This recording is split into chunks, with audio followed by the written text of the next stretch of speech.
ہمارے ارد گرد ایسے ایسے واقعات رونما ہوتے ہیں کہ عقل حیران رہ جاتی ہے کہ یہ واقعہ خود میرا ہے، جسے میں نے صرف اس لیے لکھا ہے کہ لوگ ایسے عیار و مکار افراد سے ہوشیار رہیں۔ میں تو اس لومڑ نما پیر اور الو جیسے بے وقوف اس کے مرید سے بچ گیا، کہیں اور کوئی ان جیسے افراد کے جھانسے میں نہ آ جائے۔ میری قسمت اچھی تھی کہ ان کے جال سے بچ نکلا اور اپنی زندگی بھی سنور گئی۔ السلام علیکم، آپ لوگ دیکھ رہے ہیں DH اردو اسٹوریز۔ آپ سب سے گزارش ہے، اگر آپ لوگ میرے چینل پہ نئے ہیں تو پلیز میرے چینل کو سبسکرائب کر دیں اور ساتھ ہی دیے گئے بیل آئیکن کے بٹن کو پریس کر دیں تاکہ میری ہر نئے آنے والی ویڈیو آپ تک پہنچ سکے۔ امید کرتی ہوں کہ آج کی یہ کہانی آپ کو پسند آئے گی۔ میں کاؤنٹر پر تھا، اگرچہ چاروں طرف رش لگا ہوا تھا، لڑکے لڑکیاں مرد عورتیں گھوم پھر رہے تھے، لیکن میرے پاس اتنی فرصت کہاں تھی کہ میں ان کی طرف دیکھ بھی سکتا، کیونکہ میری ڈیوٹی ہی ایسی تھی۔ میں کاؤنٹر پر ہوا کرتا اور کسٹمر کے بل بنا کر دیا کرتا۔ ویسے تو یہ بہت ذمہ داری کا کام تھا، لیکن خدا بھلا کرے کمپیوٹر بنانے والوں کا کہ اس مشین نے بہت آسانی کر دی تھی۔ ٹھک ٹھک کر کے تمام چیزوں کا ٹوٹل کیا، ایک بٹن کلک کیا، 1 سیکنڈ میں ایک پرچی پورے ٹوٹل کے ساتھ باہر آ گئی۔ پہلے کے منشی بیچارے سارا دن لگے رہتے تھے، مجھے یہاں جاب ابھی پچھلے مہینے ہی ملی تھی۔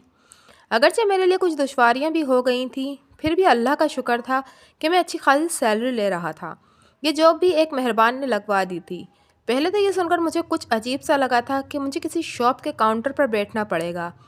میں انگریزی میں ماسٹرز کی تیاری کر رہا تھا۔ میری انگریزی شروع سے ہی اچھی تھی، اسکول اور کالج میں بھی بہت نمایاں نمبروں سے کامیاب ہوا کرتا۔ اس کی ایک وجہ میرے دادا کی تربیت تھی۔ وہ علی گڑھ کے گریجویٹ تھے، انگریزی کے ادیب بھی تھے، عام طور پر ریسرچ ورک کیا کرتے، ان کے مضامین میں اخبارات میں شائع ہوا کرتے، خاندان میں ان کی قابلیت کی مثالیں دی جاتی تھیں۔ انہی نے میری تربیت کی تھی۔ وہ مجھے اپنے پاس بٹھا کر انگریزی سکھایا کرتے تھے۔ جب میں بہت چھوٹا تھا تو اس زمانے میں دادا نے مجھے کلفٹن وغیرہ سے روشناس کروا دیا تھا۔ بہرحال دادا کے جانے کے بعد ایک سناٹا سا ہو گیا تھا۔ میں پڑھتا رہا، اسکول ختم ہوا تو کالج چلا گیا۔ وہاں بھی میری انگریزی کی نالج میرے کام آتی رہی۔ اس زمانے میں کالج اور اسکول کی سطح پر تقریری مقابلے ہوا کرتے تھے، جس میں کئی دنوں پہلے سے تیاریاں ہوا کرتیں۔ ایک شور مچ جاتا تھا کہ اس سال کی ٹرافی فلاں کالج کو چلی گئی ہے۔ ایسی صحت مند اور ادبی سرگرمیاں تھیں، لیکن اب تو کچھ بھی نہیں ہے۔ بیت بازی کا تو تصور ہی ختم ہو گیا ہے۔ نہ جانے آج کل کے طالب علموں کو تربیت کے نام پر کیا سکھایا جا رہا ہے۔ اگرچہ میری عمر زیادہ نہیں تھی، میں ایک جوان انسان تھا، لیکن شاید مجھ میں کسی بڑھے کی روح حلول کر چکی تھی۔ میرے بہن بھائی کہا کرتے، ہمارا بھائی تو جوان ہونے سے پہلے ہی بڑا ہو چکا ہے۔ دادا کے انتقال کے بعد دادا کی پینشن بھی ختم ہو گئی۔ والد صاحب کی ملازمت تو تھی، لیکن اخراجات پورے نہیں ہوتے تھے۔ ایسے میں ایک مہربان نے ایک اسٹور میں جاب آفر کر دی۔ کاسمیٹکس کی وہ شہر کی سب سے بڑی دکان تھی۔ دنیا بھر کی ورائٹی اس دکان میں ہوا کرتی تھی۔ میں تو انگلش میں ماسٹر ہونے کی تیاری کر رہا تھا اور جاب یہ مل رہی تھی کہ ایک شاپ کا کاؤنٹر سنبھالنا ہے۔ انکل، یہ جاب میرے مزاج کے مطابق نہیں ہوگی، میں نے کہا۔ بیٹا، تم ایک بار اس اسٹور میں جا کر تو دیکھو، بہت صاف ستھرا ماحول ہے، تم کو بہت اچھا لگے گا، اور سب سے بڑی بات یہ کہ تمہاری سیلری بھی بہت اچھی ہوگی۔ اتنی سیلری اچھوں کو نہیں ملتی۔ اس کے علاوہ عام دکانوں والا ماحول بھی نہیں ہے۔ وہاں کام کرنے والے سب کے سب تعلیم یافتہ نوجوان لڑکے لڑکیاں ہیں، تم جا کر تو دیکھو۔ مجھے وہاں کا ماحول واقعی بہت اچھا لگا اور یوں میں نے وہاں ملازمت کر لی۔ میری ڈیوٹی شام 5 بجے تک ہوا کرتی، اس کے بعد میں اپنی کلاس لینے چلا جاتا تھا۔ میں نے ایک سینٹر پر انگلش پڑھنا شروع کر دی۔ جب خدا نے یہ علم دیا تھا تو اس کا فائدہ کیوں نہ اٹھایا جاتا۔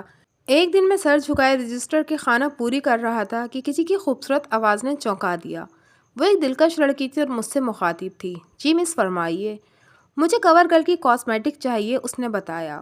آپ کے اسٹور پر نظر نہیں آ رہا۔ مس، کور گرل کی تازہ شپمنٹ کل تک آنے والی ہے، میں نے کہا۔ کچھ دنوں پہلے ہی پورا اسٹاک ختم ہو چکا ہے۔ کیا مصیبت ہے؟ وہ کچھ مایوس ہو گئی تھی۔ مجھے ایک فنکشن میں جانا ہے اور میں ہمیشہ سے کور گرل ہی یوز کرتی ہوں۔ آپ ایسا کریں، اس بار میرے کہنے پر اربن ڈیکے لے جائیں۔ میں نے مشورہ دیا، وہ آپ کو میچ کر جائے گا۔ اس نے اربن ڈیکے تو نہیں لیا، لیکن میرے مشورے پر کچھ اور لے لیا۔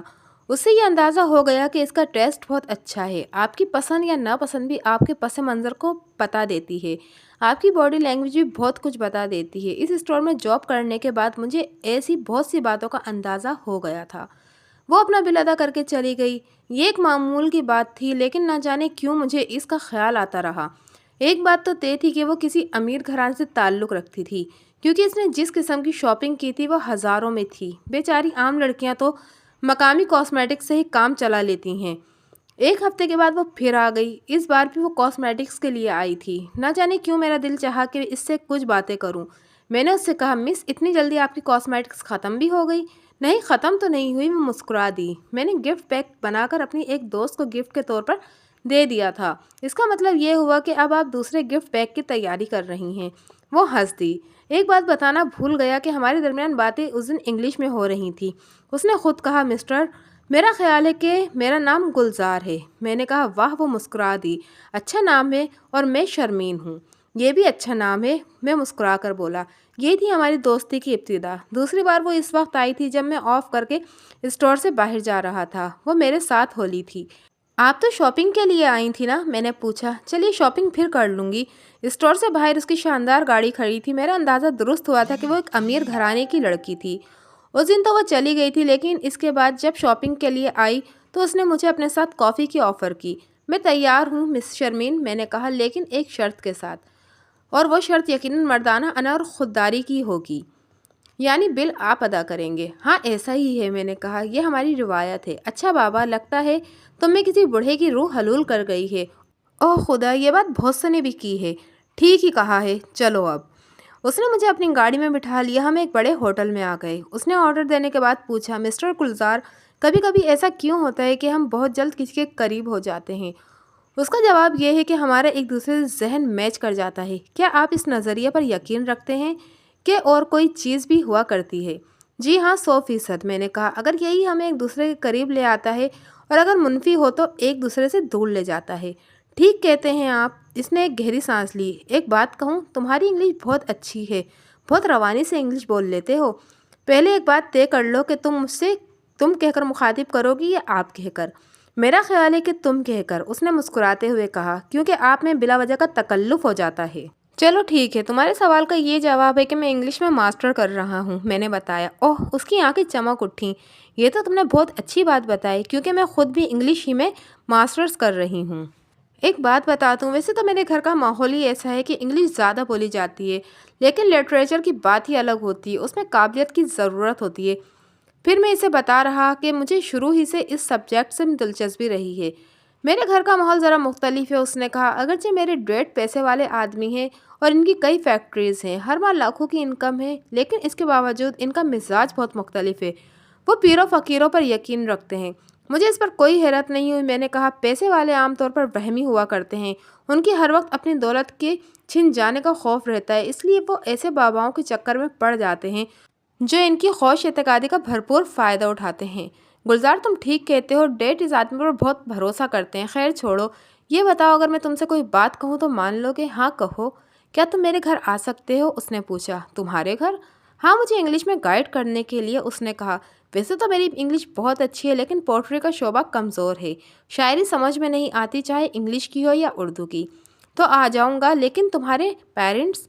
وہ کچھ نہیں کہیں گے، انہیں کوئی اعتراض نہیں ہوگا، کم از کم اس حد تک تو میں اپنی مرضی چلا سکتی ہوں۔ پھر تم کب آ رہے ہو؟ میرا کیا ہے، میں تو کل ہی آ جاؤں گا، میں نے کہا۔ تو پھر آ جاؤ۔ میرے لیے بہت بڑی بات تھی کہ شرمین جیسی لڑکی مجھ پر بھروسہ کرنے لگی تھی اور میرے قریب آ گئی تھی۔ کہانیاں تو اس طرح جنم لیتی ہیں کہ کوئی نہ کوئی بہانہ ہوتا ہے، پھر قدرت ایک دوسرے کو ایک ساتھ کر دیتی ہے۔ وہ زمانہ گیا جب اس قسم کی سچویشن میں لڑکیاں بغاوت ٹائپ کی کوئی چیز کرتی تھیں اور ظالم باپ بندوق لے کر لڑکی کو مارنے کی کوشش کرتا تھا۔ پھر میں تو ایک جینین پرابلم کو حل کرنے کے لیے اس کے گھر جا رہا تھا۔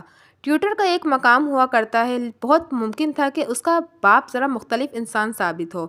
میں نے جب اپنے گھر میں بتایا کہ مجھے ایک امیر گھرانے کی لڑکی کی ٹیوشن مل گئی ہے تو سبھی خوش ہو گئے سوائے ماں کے۔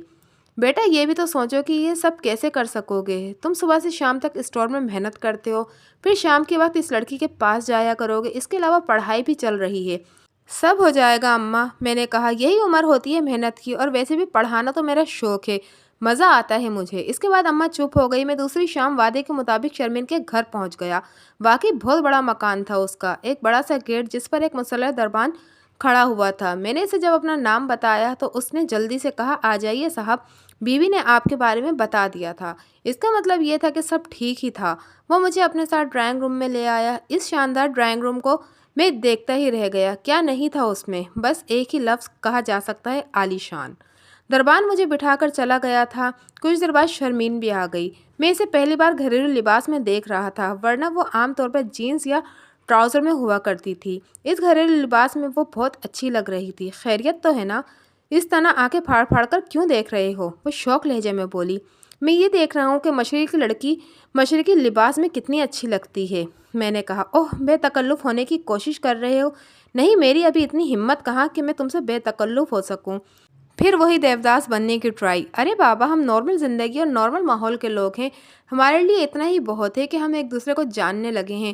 چلو، ڈیڈ آ رہے ہیں۔ اس کا باپ ایک ویسے ہی حلیے کا انسان تھا جس طرح کے دولت مند ہوا کرتے ہیں۔ اس کے چہرے پر لکھا ہوا تھا کہ وہ ایک امیر انسان ہے۔ میرا خیال تھا کہ مجھے دیکھ کر ناگواری کا اظہار کرے گا، لیکن اس کے برعکس اس نے بہت خندہ پیشانی سے ہاتھ ملایا تھا۔ بیٹا بیٹھو، اس نے صوفے کی طرف اشارہ کیا۔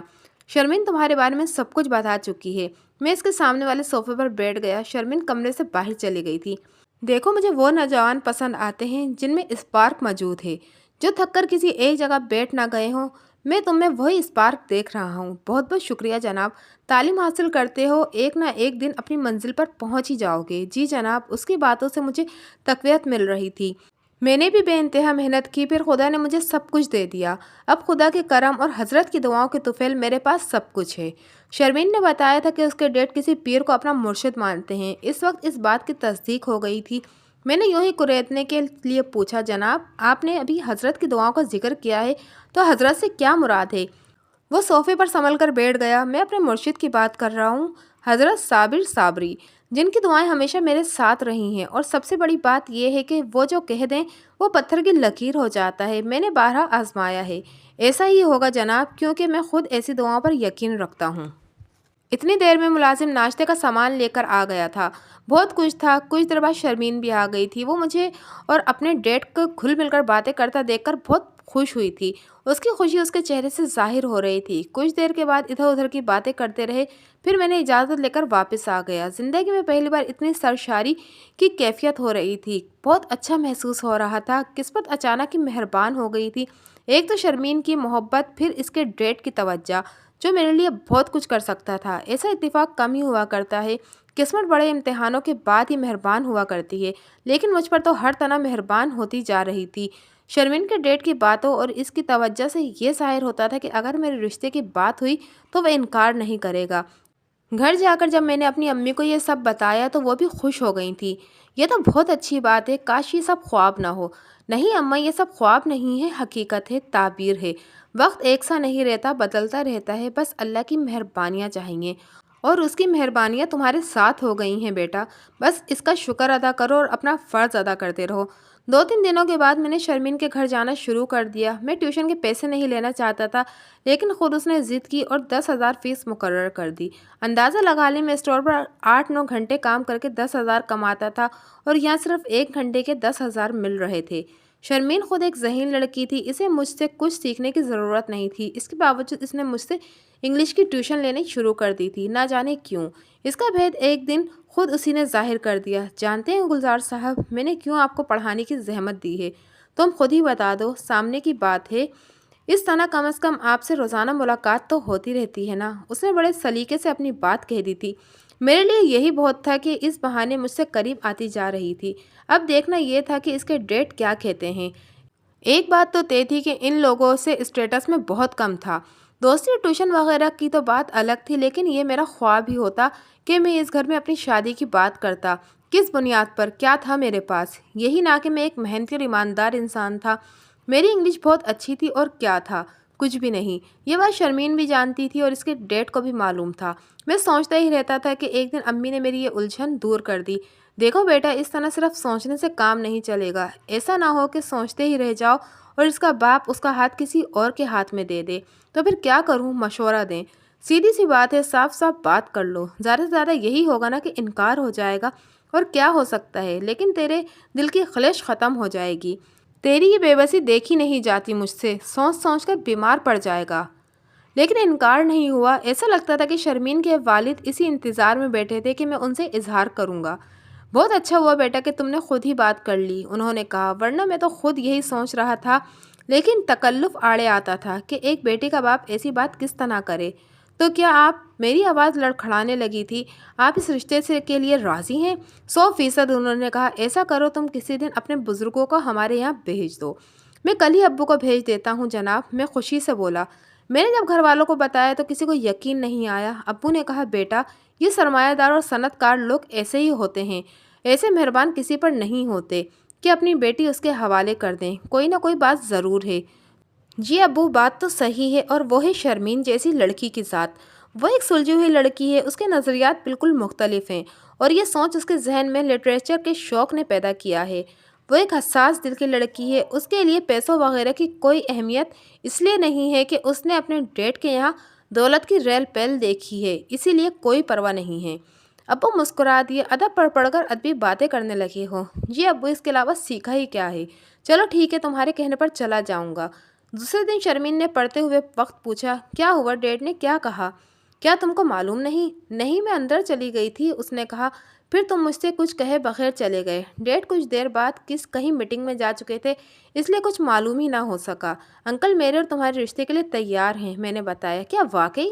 وہ بہت خوش ہو رہی تھی۔ جی ہاں محترمہ، یہ بھی سن لیں کہ 1-2 دنوں کے بعد میرے ابو بھی تمہارے ڈیڈ سے ملنے آنے والے ہیں۔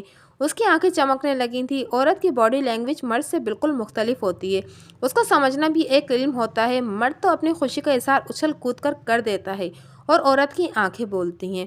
اس کی آنکھوں کی گردش یہ بتا دیتی ہے کہ کتنا خوش یا ناخوش ہے۔ شرمین بہت خوش تھی۔ میں اس وقت یہ سوچ رہا تھا کہ آخر کیوں شرمین نے مجھ میں ایسی کون سی بات دیکھ لی تھی کہ وہ مجھ سے محبت کرنے لگی تھی، میرے قریب ہو گئی تھی۔ لیکن کہتے ہیں نا کہ محبت ایسی باتوں کی پرواہ نہیں کرتی، اس کا اپنا مزاج ہوا کرتا ہے۔ اس رات میں اور شرمین بہت دیر تک فون پر بات کرتے رہے۔ ہم آنے والے دنوں کی پلاننگ کر رہے تھے۔ ہم نے دوسرے دن ابو کو شرمین کے گھر بھیج دیا۔ میں خود جانا چاہتا تھا لیکن ابو نے روک دیا۔ ان کا کہنا بھی ٹھیک تھا۔ دیکھو، ہو سکتا ہے کہ کچھ باتیں کرنا چاہتے ہیں اور تمہاری موجودگی میں نہ بول پاتے ہوں، اس لیے پہلے مجھے جانے دو، دیکھتا ہوں کیا کہتے ہیں۔ وہ چلے گئے اور ہم سب ان کی واپسی کا بے چینی سے انتظار کرنے لگے۔ ان کی واپسی بہت دیر بعد ہوئی تھی۔ آتے ہی انہوں نے شرمین کی تعریف کی۔ بیٹا، اس میں تو کوئی شک نہیں کہ شرمین بہت اچھی لڑکی ہے، بہت ملنسار، بہت ذہین اور سلجھی ہوئی۔ اس سے باتیں کر کے دل خوش ہو گیا۔ ابو، آپ اصل بات تو بتائیں، کیا ہوا؟ ہونا کیا ہے، 1 مہینے بعد شادی کی تاریخ طے ہو گئی ہے، ابو نے ہنستے ہوئے بتایا۔ کسی بے پناہ خوشی کا موقع تھا۔ اس گھر میں پہلی بار اتنی بڑی خبر آئی تھی۔ شرمین اپنی محبت میں سچی نکلی تھی۔ اس نے اس بات کی کوئی پرواہ نہیں کی تھی کہ جس گھر میں شادی کے بعد جانے والی ہے اس گھر کے حالات کیسے ہیں۔ لیکن اس رات میں نے اپنے آپ سے ایک عہد کر لیا کہ میں شرمین کو کوئی دکھ نہیں دوں گا۔ اس کے لیے جتنی آسانیاں فراہم کر سکتا ہوں وہ ضرور کروں گا۔ اب ہمارے پورے گھر کے لیے ایک سوالی نشان یہ تھا کہ شادی کے اخراجات کہاں سے آئیں گے۔ ہمارے پاس اتنی رقم کہاں تھی کہ ہم شادی کے اخراجات پورے کر سکتے؟ نہ تو میرے پاس اور نہ ہی ابو کے پاس، کسی سے قرض بھی نہیں لے سکتے تھے۔ کوئی اتنی بڑی رقم قرض کے طور پر دیتا؟ میں نے اپنے اسٹور کے مالک سے بات کی، وہ میرا خیال رکھا کرتا تھا۔ اسے میری عادتیں اور کسٹمر کے ساتھ نرم برتاؤ بہت پسند تھا۔ اس نے مجھے 50,000 دے دیے۔ کسی بھی اسٹور کے مالک سے ایسی فیاضی کی توقع نہیں ہو سکتی تھی، لیکن یہ کوئی اتنی بڑی رقم نہیں تھی کہ جس سے پوری شادی ہو سکتی۔ ابھی تو بہت سے مراحل سامنے تھے۔ ہم سب یہی سوچا کرتے تھے کہ ایک رات شرمین کا فون آیا۔ میں یہ بھی بتا دوں کہ شادی کی تاریخ طے ہو جانے کے بعد ہم دونوں میں صرف فون پر ہی بات ہوا کرتی تھی۔ اس نے خود کہا تھا، گلزار اب اچھا نہیں لگتا، مانا کہ ہمیں کوئی روکنے اور منع کرنے والا نہیں ہے، لیکن ہماری مشرقی روایت بھی ہے، ہمیں اس کی پاسداری کرنی چاہیے۔ یس میڈم، آپ جیسا حکم دیں۔ اس لیے جب اس کا فون آیا تو مجھے حیرت ہوئی تھی۔ گلزار، کیا تم کل مجھ سے مل سکتے ہو؟ میری جان، میں تو تم سے ہر وقت مل سکتا ہوں، اگر کہو تو ابھی چلا آؤں۔ ویسے بات کیا ہے؟ تم کل ملو تو صحیح، وہیں بتاؤں گی۔ دوسری شام کو ہماری ملاقات وہیں ہوئی جہاں ہم ملا کرتے تھے۔ ہاں جی، اب بتاؤ کیا بات ہے؟ اب جو میں کچھ کہہ رہی ہوں اس کو تم اپنی مردانگی اور مردانہ شاو عزم پر مت لے جانا۔ چلو بتاؤ کیا بات ہے؟ اس نے ایک چیک میری طرف بڑھا دیا۔ یہ لو، یہ 5 لاکھ کا چیک ہے، شادی کے اخراجات کے لیے۔ کیا؟ میں اس کی طرف دیکھنے لگا۔ ہاں، یہ رکھ لو، یہ میرے اپنے ہیں، اس میں ڈیٹ کا کوئی حصہ نہیں ہے۔ اب بیکار کا لیکچر مت دینا کہ ہماری روایت اور ہمارا خاندانی وقار وغیرہ۔ میں جانتی ہوں کہ اس وقت تم کو پیسوں کی ضرورت ہے، اور ہاں ایک بات اور بھی سن لو، میں یہ تمہیں یوں ہی نہیں دے رہی، بلکہ یہ قرض ہے، شادی کے بعد وصول کر لوں گی۔ اس کے اصرار پر وہ چیک لینا ہی پڑا تھا۔ اس نے کتنی بڑی مشکل آسان کر دی تھی۔ گھر والوں کو جب پتہ چلا تو وہ بھی شرمین کی شکر گزار ہو گئے تھے۔ کمال کی لڑکی ہے، ابو نے کہا، ورنہ کون اتنا کرتا ہے۔ اتنے پیسوں کے آتے ہی شادی کی خریداری شروع ہو گئی۔ سب سے پہلے شرمین ہی کے جوڑے خریدے گئے۔ پورے گھر میں ایک سرشاری کی کیفیت تھی۔ اس گھر میں پہلی بار کوئی خوشی ہو رہی تھی، اور وہ بھی ایک ایسی لڑکی سے جس کا پورے خاندان میں جواب نہیں تھا۔ شادی میں اب صرف 15 دن رہ گئے تھے۔ کچھ اور پیسے ابو اپنے دوستوں سے لے آئے تھے۔ اس طرح ہر چیز کا بندوبست ہو گیا تھا۔ اچانک ایک دن شرمین کا فون آ گیا۔ وہ مجھے ایمرجنسی میں کہیں بلا رہی تھی۔ میں نے اسے مذاق کرنا چاہا کہ اب کس بات کی بے قراری ہے، ہم ایک ہونے ہی والے ہیں، لیکن اس کا لہجہ بہت سنجیدہ تھا۔ میں اس کی جگہ پہنچ گیا جہاں ہم ملا کرتے تھے۔ شرمین بہت پریشان دکھائی دے رہی تھی۔ اس کی کیفیت دیکھ کر میں خود بھی پریشان ہو گیا تھا۔ کیا ہوا شرمین، کیوں اتنی پریشان دکھائی دے رہی ہو؟ گلزار، تم فوری طور پر شادی کینسل کر دو، اس نے کہا۔ کیا؟ میں سکتے میں آ گیا تھا۔ کیا کہہ رہی ہو؟ معلوم بھی ہے تمہیں؟ شادی کینسل کر دو؟ ہاں، میں تم سے شادی نہیں کر سکتی، اس نے کہا۔ لیکن کیوں؟ کیا قیامت آ گئی ہے؟ قیامت ہی آ گئی ہے گلزار۔ افسوس سے کہنا پڑتا ہے کہ ڈیڈ نے تم کو قربانی کا بکرا بنایا ہے۔ تمہاری قربانی کے بعد اکرام سے میری شادی ہو جائے گی۔ خدا کے لیے صاف صاف بتاؤ، میں نے کہا۔ کون اکرام؟ کیا چکر ہے؟ اکرام اس پیر کا بیٹا ہے جو ڈیڈ کا مرشد ہے۔ اس نے بتایا یہ سب پلاننگ کے تحت ہو رہا ہے۔ اس پیر نے استخارے میں معلوم کیا تھا کہ میری شادی جس سے ہوگی وہ کچھ دنوں کے بعد مر جائے گا۔ اس کے شوہر کا روڈ ایکسیڈنٹ ہو جائے گا۔ اس نے ڈیڈ کو یہ سب بتا دیا تھا۔ ڈیڈ کو فکر ہو گئی کہ اب کیا ہوگا۔ کون باپ برداشت کر سکتا ہے کہ اس کی بیٹی جوانی میں ہی بیوہ ہو جائے؟ اس پیر ہی نے یہ راہ دکھائی کہ لڑکی کی شادی کسی نوجوان سے کر دو، یعنی ٹوٹکے کے طور پر۔ کچھ دنوں کے بعد اسے بیوہ تو ہو ہی جانا ہے۔ اس کے بعد اس کی شادی وہ اپنے بیٹے اکرام سے کروا دے گا۔ میرے خدا، یہ کیا بکواس ہے؟ میں نے اپنا سر تھام لیا۔ یعنی تمہارے ڈیڈ میری بلی دینے کی سوچ رہے ہیں؟ ہاں، اسے بلی ہی سمجھ لو، شرمین نے کہا۔ لیکن تم کو کیسے معلوم ہوا؟ ڈیڈ نے اس پیر کو گھر پر بلایا تھا کھانے پر۔ اتفاق یہ تھا کہ میرے سر میں درد تھا، میں اپنا کمرہ بند کر کے سو گئی تھی۔ اس پیر کے سامنے میں نہیں آئی۔ پھر خیال آیا کہ یہ کوئی اچھی بات نہیں ہے۔ ڈیڈ جس شخص کی اتنی عزت کرتے ہیں، میں بھی ایک بار اس سے مل لوں، دعا ہی دے گا۔ بس اپنے کمرے سے نکل کر ڈرائنگ روم کی طرف چل پڑی۔ دروازے پر ہی میں نے دونوں کی باتیں سن لیں۔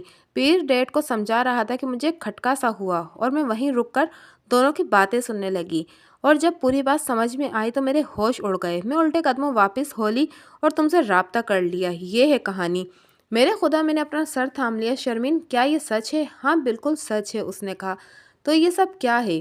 جہالت، تو ہم پرستی۔ افسوس یہ ہے کہ میرے ڈیڈ بھی اب اتنے تعلیم یافتہ ہونے کے باوجود اس کھیل میں شریک ہو گئے۔ انہوں نے تم پر مہربانیاں کی۔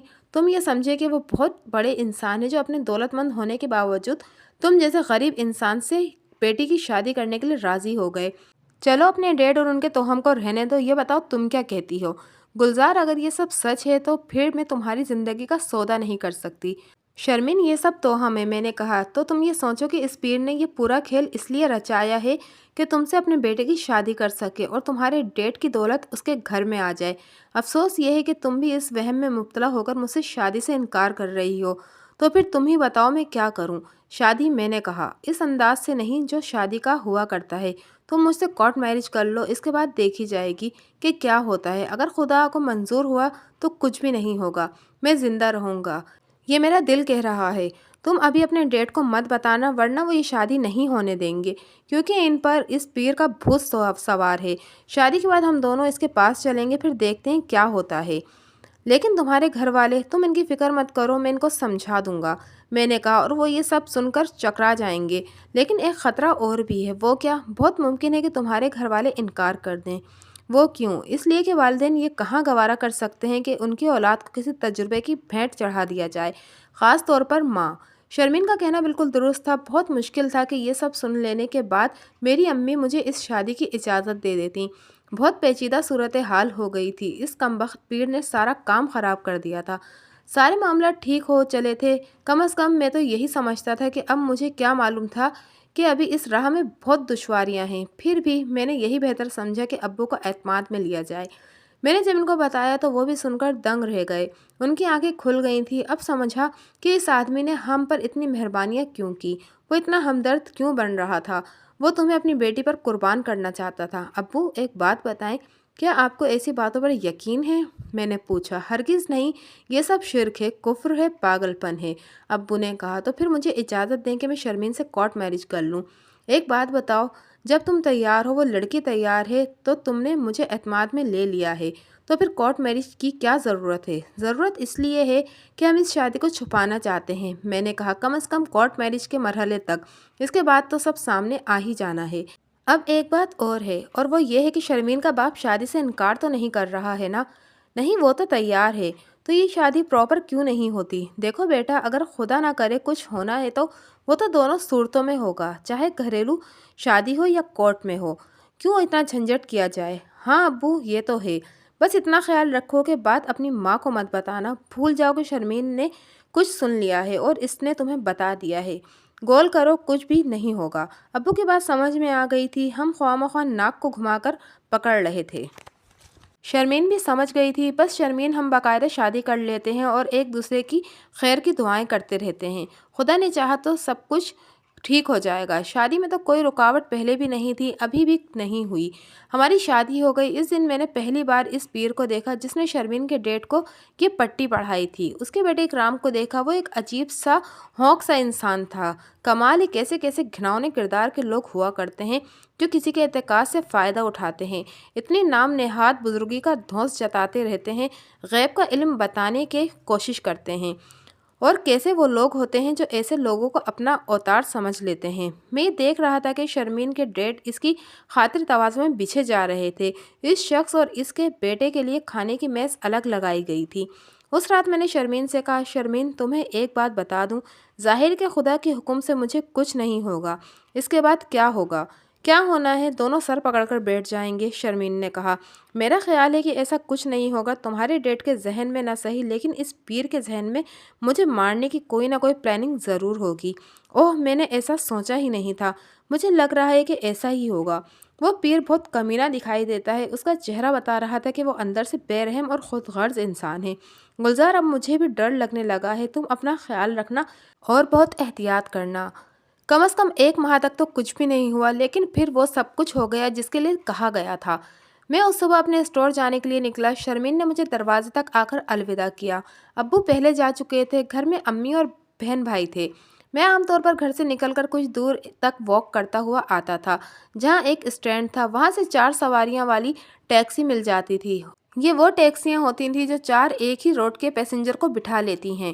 میں اسی وقت دفتر جاتا تھا۔ میں اسٹینڈ کے قریب ہی تھا کہ اچانک ایک تیز رفتار گاڑی اپنی پوری رفتار سے میری طرف دوڑی۔ ایسا محسوس ہوتا تھا کہ گاڑی ڈرائیور کے کنٹرول سے باہر ہو گئی۔ لوگ چیخے، ارے بچو! میں گمسم سا کھڑا، ایک لمحے کے لیے کچھ نہیں سمجھ آیا۔ اچانک زوردار آواز، ایک دھماکہ، اور وہ گاڑی ایک بڑے بلاک سے ٹکرا کر الٹ گئی۔ عام طور پر جب کسی روڈ پر کوئی گڑھا وغیرہ ہو جائے تو لوگ ڈرائیورز کی نشاندہی کے لیے اپنے بلاک گڑھے کے پاس رکھ دیتے ہیں۔ ایسا ہی ایک بڑا سا بلاک رکھا ہوا تھا۔ وہ گاڑی اسی بلاک سے ٹکرا کر الٹ گئی تھی۔ اس کے بعد قیامت کا شور، گاڑی کے اندر سے چیخنے چلانے کی آوازیں، لوگوں کو چیخو پکار اور نہ جانے کیا کیا۔ اور جہاں تک میرا سوال تھا تو میں تو اپنی جگہ ہی کھڑا رہ گیا تھا۔ ہوش اس وقت آیا جب ایمبولینس شور مچاتی ہوئی آئی۔ پولیس والے آ گئے۔ گاڑی میں پھنسے دونوں افراد کو گاڑی سے نکالا گیا اور لہو لہان ہو رہے تھے۔ وہ میرے قریب ہی تھے، اس لیے میں نے انہیں پہچان لیا تھا۔ وہ وہی پیر اور اس کا بیٹا تھا۔ دونوں اسپتال جاتے جاتے انتقال کر گئے تھے۔ وہاں موجود لوگوں کو یہ حادثہ ہمیشہ یاد رہے گا، لیکن انہیں معلوم نہیں ہوگا کہ اس حادثے کا سبب کیا تھا۔ وہ اپنی گاڑی سے مجھے ہی کچلنے آ رہے تھے، کیونکہ پیر نے یہی کہا تھا کہ میری موت روڈ پر ہونی ہے۔ میں تو نہیں مر سکا، لیکن وہ خود دونوں مر گئے۔ اسی لیے بہتر ہے کہ کسی کا برا نہ چاہیں۔ خدا کے احکامات الگ ہی ہوتے ہیں، ان کا کسی کو پتہ ہی نہیں چل سکتا۔ اب میں شرمین کے ساتھ ایک پرسکون زندگی گزار رہا ہوں۔ شرمین کے ڈیڈ خاموش ہو کر رہ گئے ہیں۔ میں انہی کی فرم میں مینیجر کے عہدے پر کام کر رہا ہوں۔ اب وہ مجھ سے محبت بھی کرنے لگے ہیں۔ جس وقت وہ پیر میرے لیے اپنی سازشیں کر رہا تھا، اس وقت فرشتے میرے حق میں کچھ اور ہی لکھ رہے تھے۔